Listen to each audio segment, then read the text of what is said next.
As you all kind of come in, I'm going to insert our title for today. Welcome, welcome. Come on in. Hello, hello, everyone. See, it's getting full. All right, all right. Good to see you all. Good to see you all. Get some more people coming in here. Welcome to our Wolfpack chat. Welcome, welcome. Keep on coming in. Hello, hello, everyone. Welcome.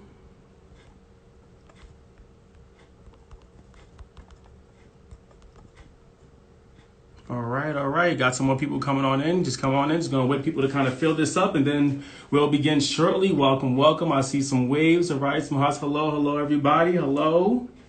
Get a waves, get a hashtag started. Keep them coming, keep them coming.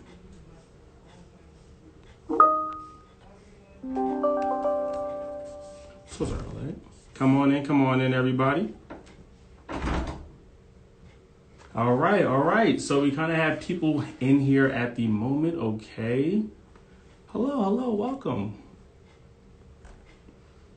All right, so I'm gonna get started with this, our Wolfpack chat. My name is James Wright, everybody. I'm currently working for the Residential Life Housing and Student Services Department as a resident director. I'm working in the Nevada Living Learning community. Some of you may or may not have seen me, but if you haven't, welcome. Got a wonderful day in store for you all. I'm just gonna kind of get things started in a few. Hello, hello, welcome, welcome in, welcome in. All right, everyone, all right. All right, come on in, come on in. So you all probably saw my colleague last week, Sheena Harvey. She was able to, get 1,060 followers, right? We're gonna try to get 1,100, maybe something like that. So tell your friends, tell your family, bring everybody in. Just come on in. So last week, if you're just new, getting started with our Wolfpack chat, last week Sheena and a few other people, Jill Heaton, Dave Shintani, they discussed just the in-class learning, right? What we're going to be doing in person or either virtually. So if you have not seen that video yet, please go back to our website and go back to our Instagram and kind of look that up and see it. So Sheena did a wonderful job, but I'm telling her today we're going to blow her out of the water. She's watching, so we have to get it. Let's see, we have 46. We need more people, y'all. Just keep on telling your people. Tell your family, tell your friends, tell everyone. Keep it going. Keep it on going. All right. So originally I am from Jersey City, New Jersey. Came all the way here to this wonderful West Coast that you all have here. It's really beautiful. Sun is shining every day. Not the same for New Jersey, but it's okay. It is okay. They've had a bunch of rain every now and then. But for us, it's a little cloudy outside today, but I'm enjoying this wonderful weather here. As you can see, I'm in my office, have a bunch of things that kind of describe who I am. And pieces that my staff have put together for me. So really excited to kind of show those things off, from my background, from my stoves to cards that my staff has given to me, things like that. So yeah, just keep them coming. We have 44 people. We need to get more. Keep it coming, y'all. Keep it coming. Hello, everyone. Welcome, welcome. Once again, this is our Wolfpack chat, where we discuss things with student services professionals. Like I said, last week we had Sheena Harvey discussing things with Joe Heaton and also Dave Shintani, just offering that in-class learning and how that's all going to work, or whether it's in-class or virtually. Today we have some wonderful topics for you all. We're going to try to get people set up here. Right. Y'all, I am 25 and I don't know how to work Instagram Live. It's all good, though. We're going to make it through. Welcome, welcome. Hello, hello. Welcome, everyone.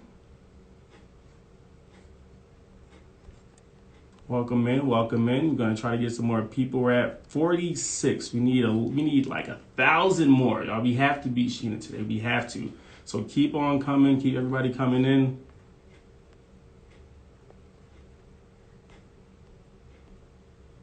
All right. So Come on in, everybody. Come on in. So, as I discussed, my name is James. I am your host for today for our Wolfpack chat. You obviously saw Sheena Harvey last week, just discussing in-person and virtual classes. Today, we have some really cool topics for you all. I'm just going to kind of go over what we have for the future, kind of answer your questions and just give you some additional details. So, just wanted to let you know, you all can feel free to ask questions. Hey, Sheena, I see you. You all can feel free to ask questions, comment. But once again, our goal is the information and also to have more than 1,060 views. So we need to increase that. Keep them coming. Tell everybody. Share this with your family, your friends, everybody. So just to discuss our additional Wolfpack chats, right? So next Tuesday, 4 p.m., we'll be discussing, just all things housing throughout the summer with someone from Facility Services and also from arguably the best department on campus, Residential Life Housing and Food Services. And then we'll move forward to the following week after that. We'll have somebody from ASUN and the Center Our Student Every Story just discuss, how to get involved on campus. So we have a lot of things planned for you for the month of August. We're going to try to keep it fun for you all. And we're going to get started in a few. All right. So just looking for, all right. So we're going to get started with our first guest. Once again, keep those questions coming.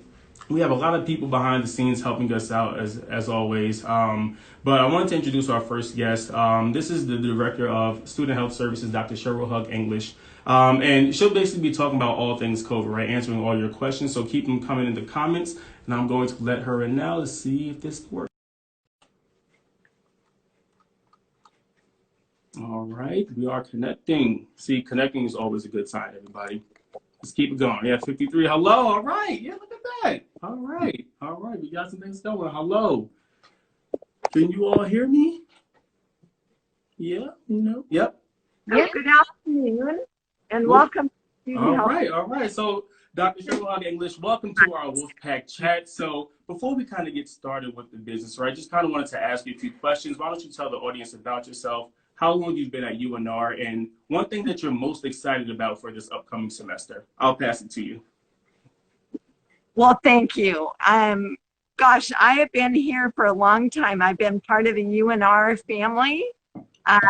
Going back, I'm not going to tell you how many years. I'm an alum of this school. Our 3 children have graduated from this wonderful institution, and I have been working in college health for most of my career.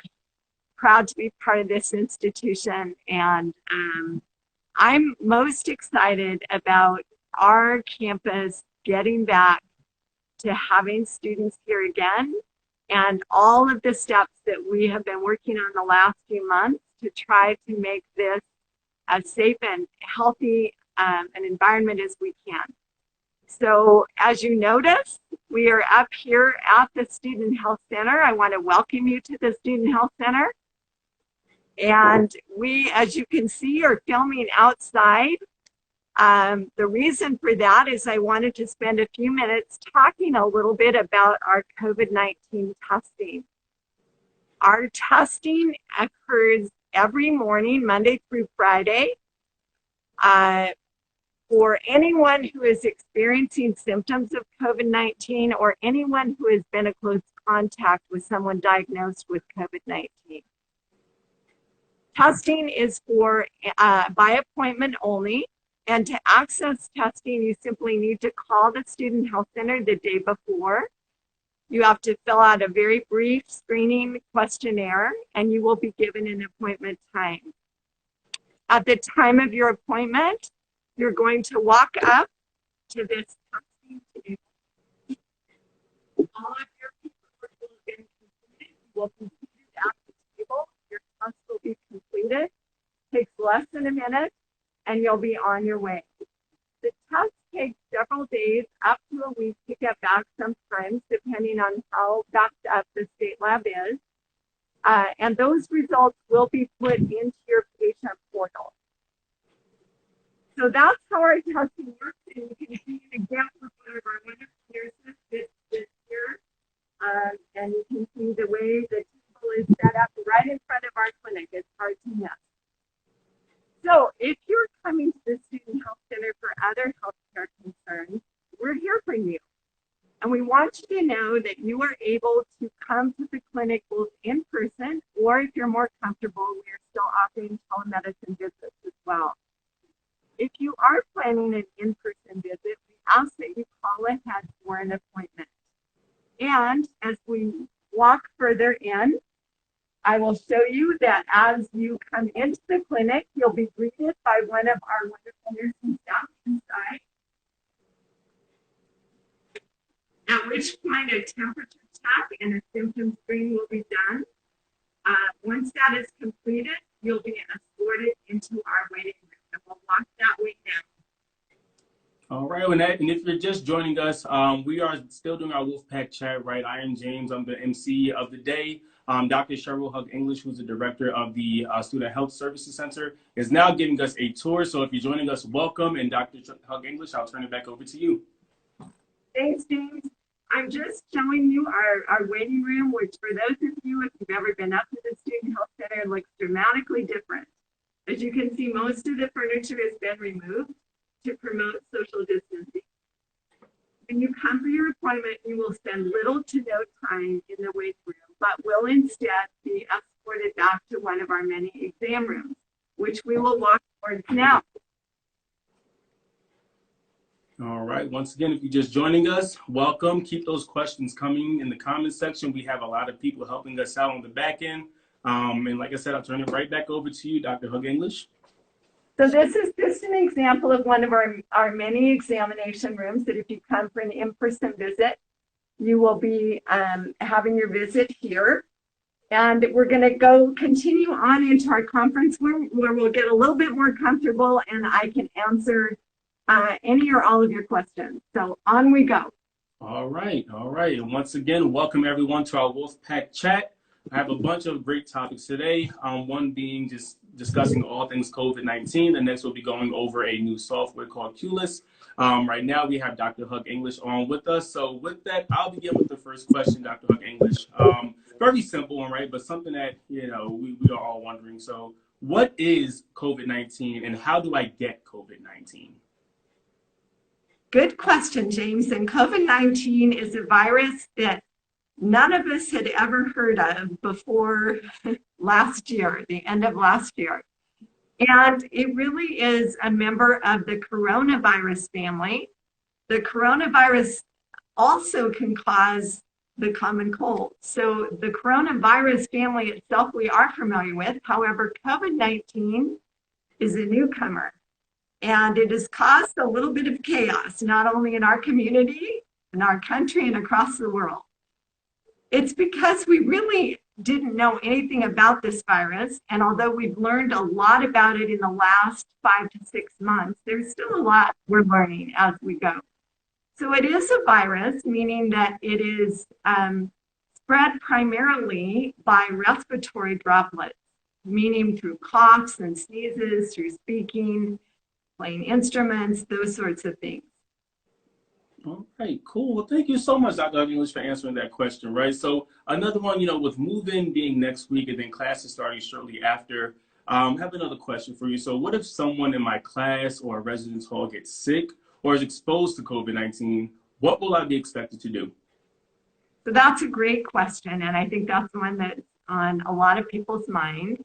So again, there's been a lot of planning done over the last several months at our university.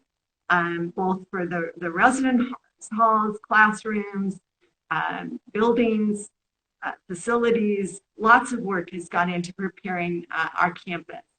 So if someone happened to become ill in the residence halls, there is a plan put in place that ideally, if you can, go home to quarantine. That's a more comfortable place to do that.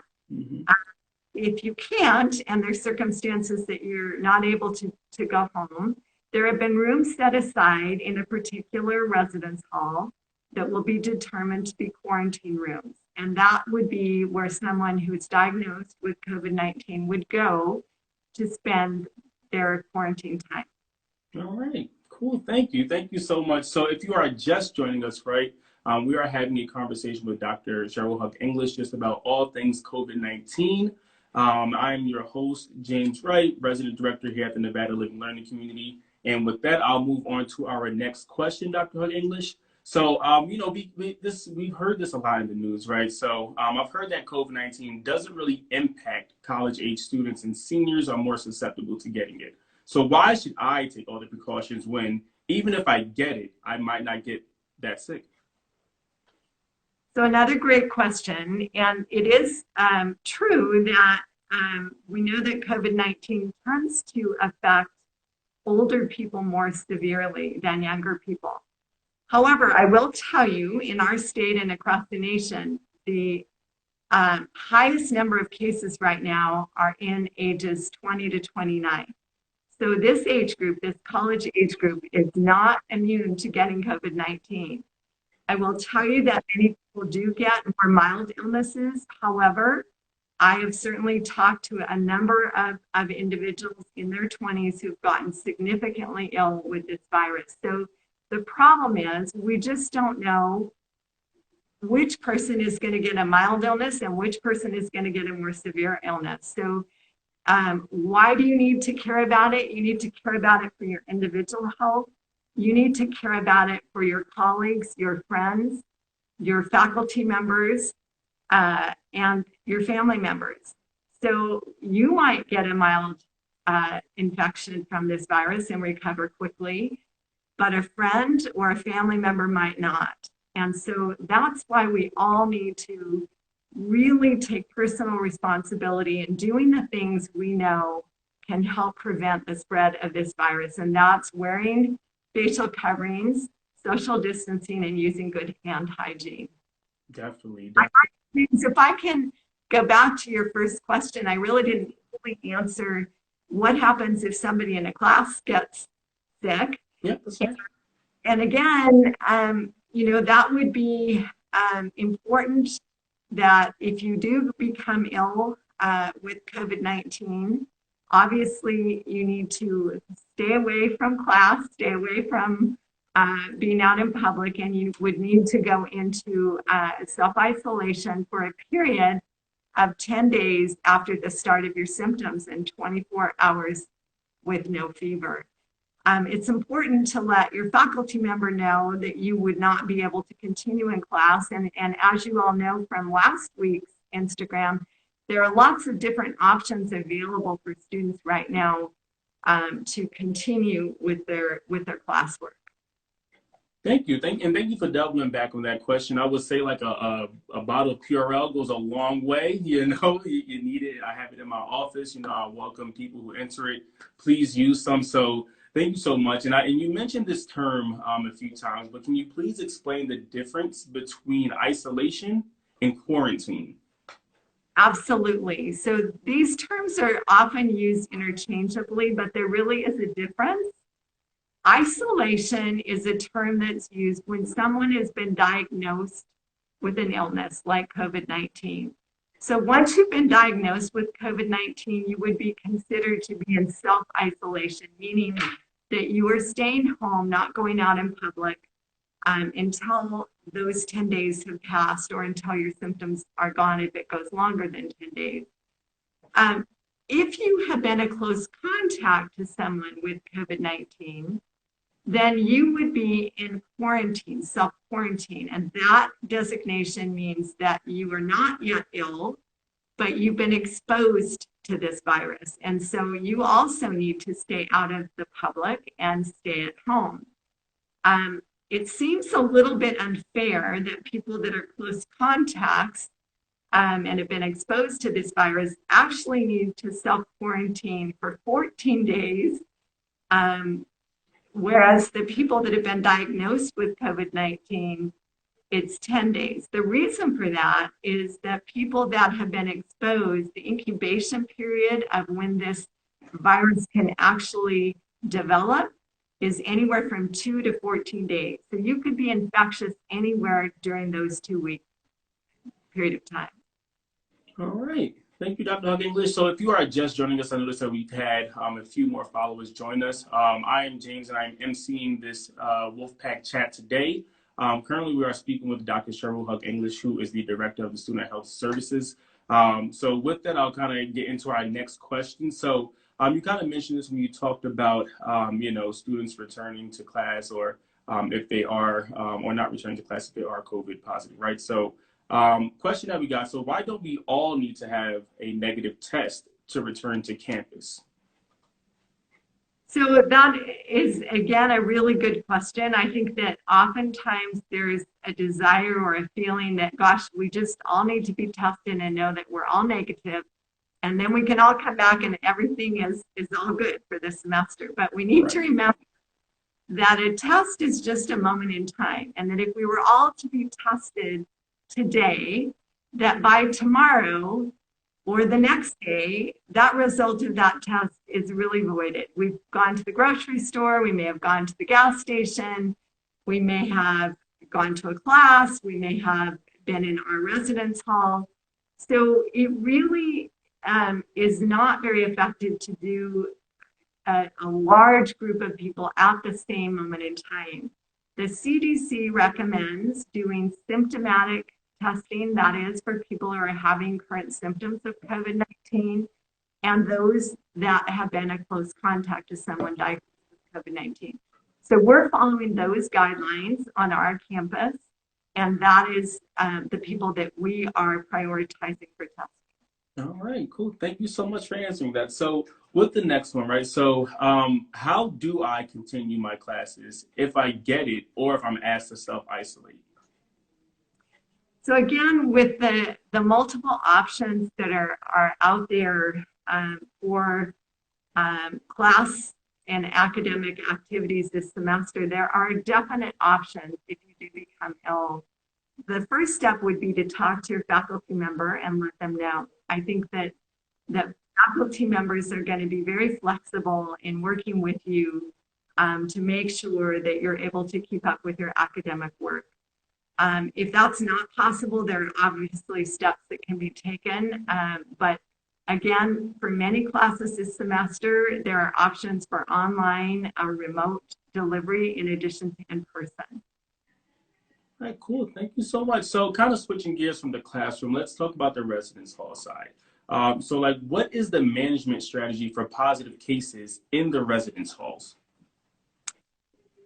Yes, so if there were a positive case in the residence hall, that student, again, would be, if possible, asked to quarantine or self-isolate at home. If that's not possible, they would be moved to a residence hall. Sierra Hall has designated rooms for quarantine or self-isolation. And they would stay there for the period of time, usually that 10-day period, until they are released from their isolation. During that time, obviously, arrangements would be made for self-check-ins on a daily basis and food delivery so that the students' needs are being met. The roommate, who has then been a close contact to that person who is positive, would then self-quarantine in their original room for that period of 14 days. All right. I also want to make mention that in addition to those quarantine rooms and self-isolation rooms in Sierra Hall, in each residence hall, on each floor, there are designated sick rooms, if you will, for someone that is feeling ill, but maybe doesn't know it yet if they have COVID-19. So, for example, you might want to schedule to come up and be tested at the student health center. That hasn't happened yet, but you're feeling ill. You would be moved to one of those rooms until and if we can find out whether it is COVID-19. All right, thank you. So if you are just joining us, right, or wondering, while we have housing questions, please know that next week we will be speaking with some housing professionals as well to kind of go more in depth with these housing questions. But we kind of just wanted to have Dr. Sherwood English on here just to discuss the broad basis of COVID-19. So, so with that, right, so you mentioned close contact, right? So what really is close contact? What does it mean? And what's the difference between that and if someone was contacted? Close contact really is a defined thing that we're looking at to determine whether you have a likelihood of getting infected. And what that means is that you have been around someone with COVID-19 for more than 15 minutes, less than 6 feet apart. So if you meet that criteria, you are considered a close contact. Other close contacts would be considered if you are living in a home with someone with COVID-19 or taking care of someone with COVID-19. But for our campus, the definition would be really that 15 minutes of time, less than 6 feet apart. Again, calling attention to the importance of the things that we're putting in place with the social distancing and wearing face coverings to really help decrease the number of actual close contacts. One of the things that I get asked about a lot is, what if I'm a contact of a contact? And what do I mean by that? It means that maybe your roommate has been in contact with somebody that has COVID-19, but you've never been around that person with COVID-19. You would be considered a contact of a contact. There is no guideline or recommendation or need for quarantine or isolation if you're a contact once removed, if you will. Okay. Cool. All right. Thank you so much, Dr. Hug English. So we have one more question for you, and then we'll kind of wrap it up. So once students have isolated for 10 days and are symptom-free, right, will they need a clean bill of health or a doctor's note to get back into the classroom? You're asking great questions, James. I mean, I tried my best. So, no, they do not need another COVID test to come back into the classroom or go back into the workplace. In fact, it is not recommended to do that, and I will tell you why. Sometimes the test itself can stay positive longer than the period of infectivity. So you might have recovered from COVID-19 and you're no longer infectious or contagious for someone else. But if you were to come up and get another test, that test might be positive. And guess what? If that test is still positive, what happens? You have to go back into self-isolation.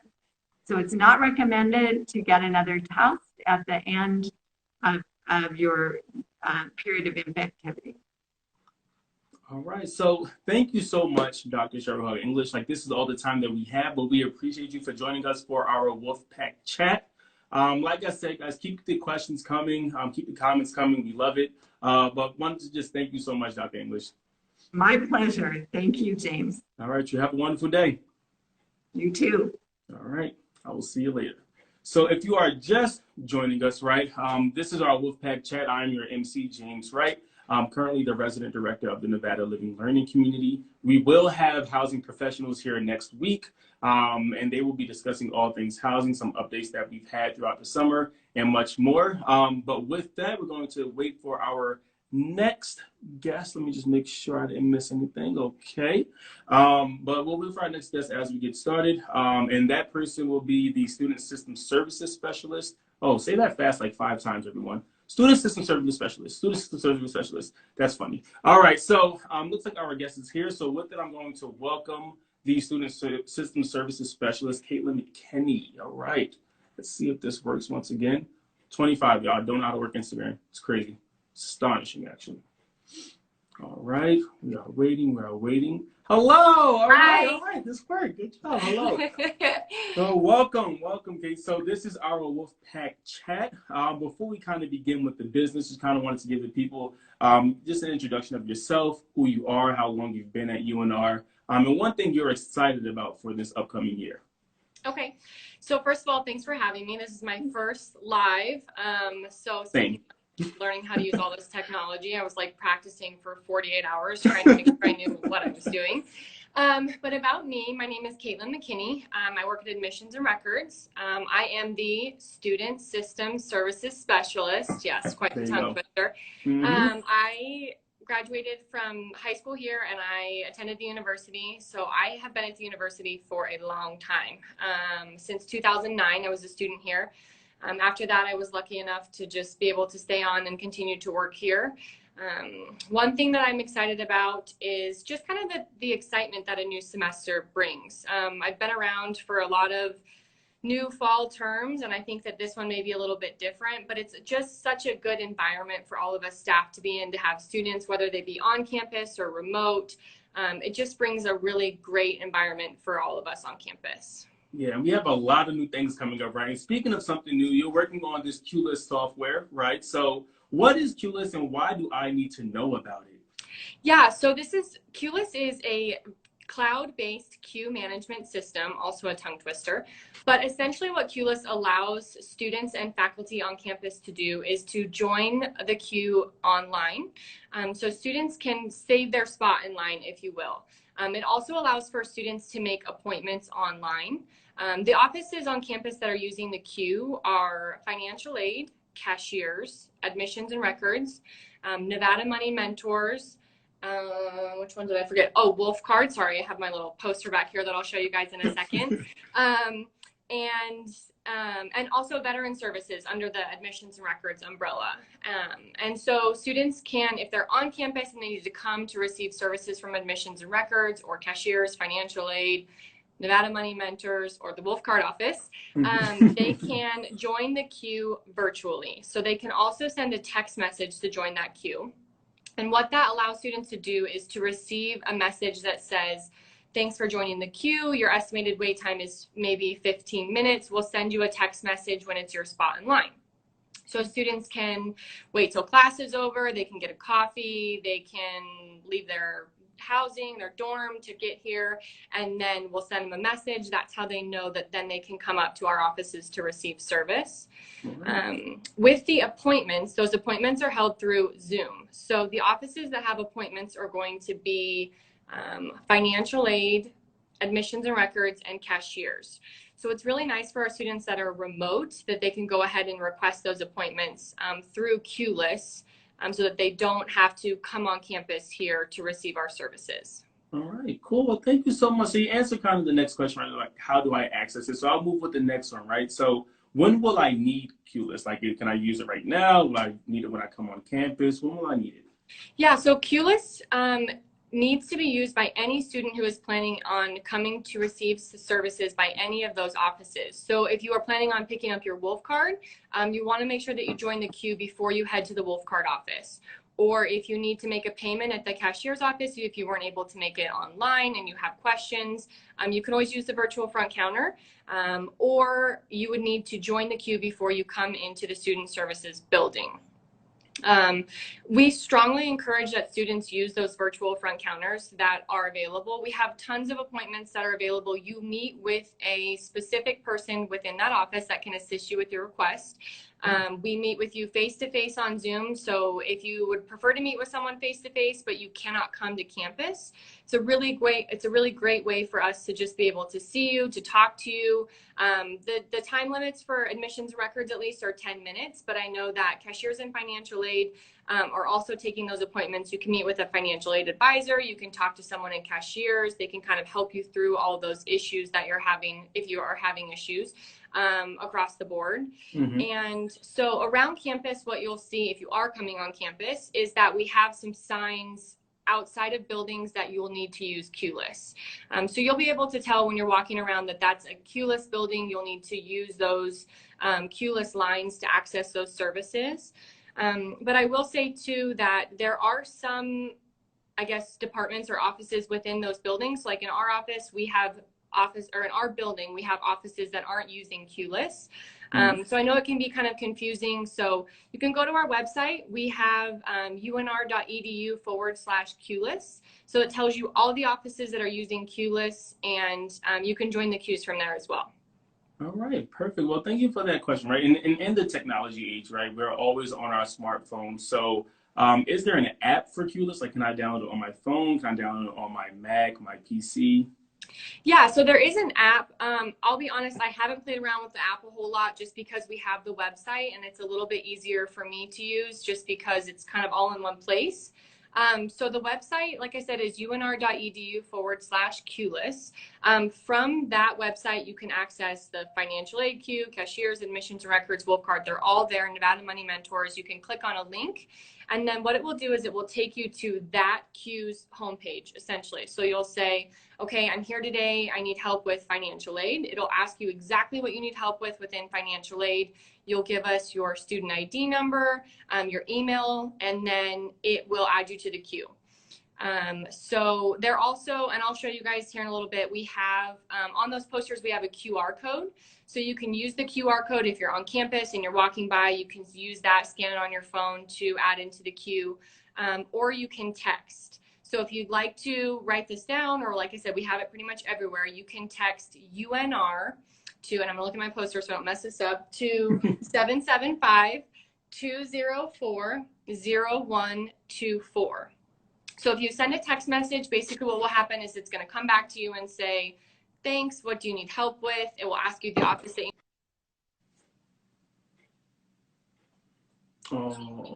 update you as you go on. All right, cool. Well, thanks, Kay. So last question, then you can show, I know that you have like a little board that you want to show us. So why do you think Qless is so important now? Yeah, so I know for us, Qless is really important because we want to make sure that we're keeping our campus healthy. So we want to make sure that we're keeping our students and our faculty and staff on campus healthy. At any given time in any fall semester, we have probably 200 students in our building alone. And that's just not something that we're going to be able to do now. So Qless is really important for us because it allows us to provide students that customer service. That's what we're here for.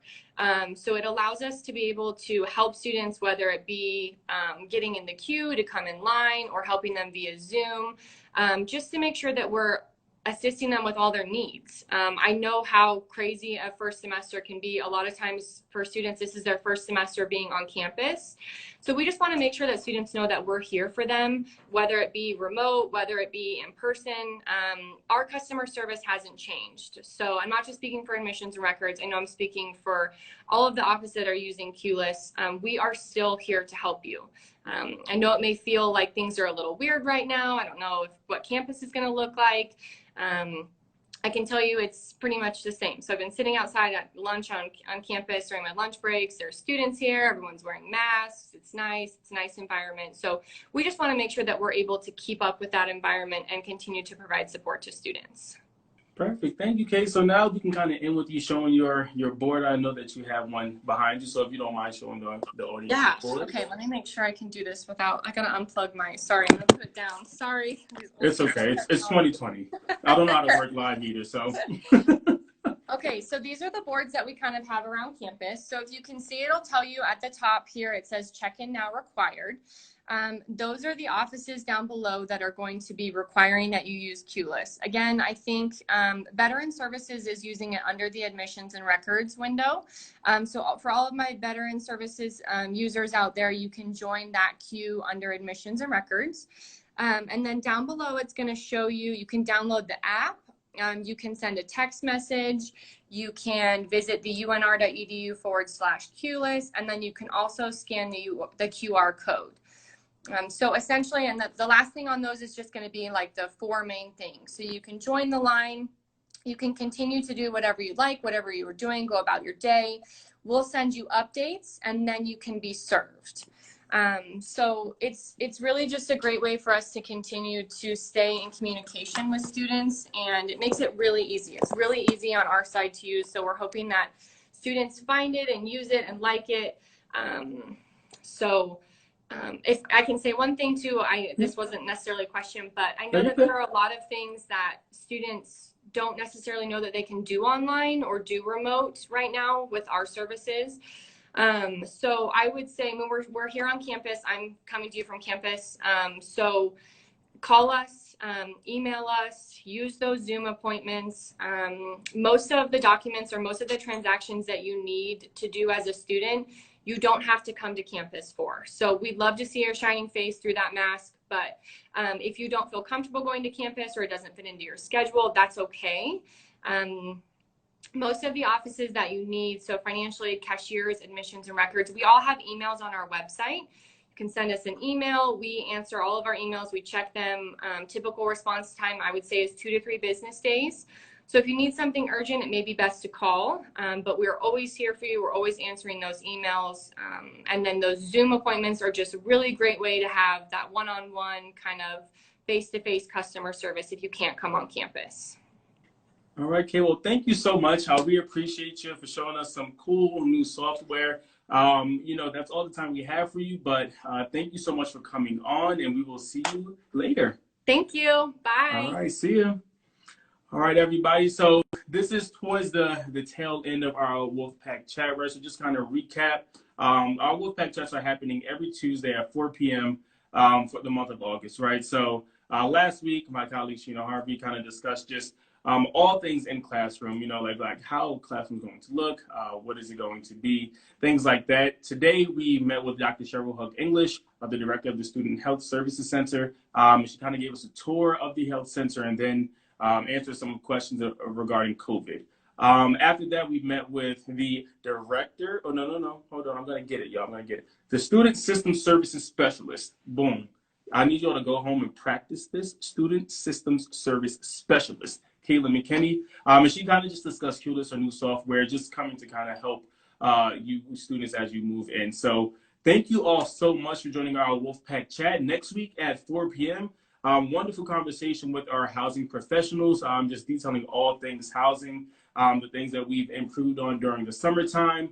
And then the week after that, we're going to have a representative from ASUN and also the Center Every Student, Every Story. And then they will discuss basically, how do you get involved on campus during this age? So thank you so much for coming. Thank you for joining. I see you, Sheena. You're up next week. I'll see you all back again on the 25th. And you all have a wonderful, wonderful day.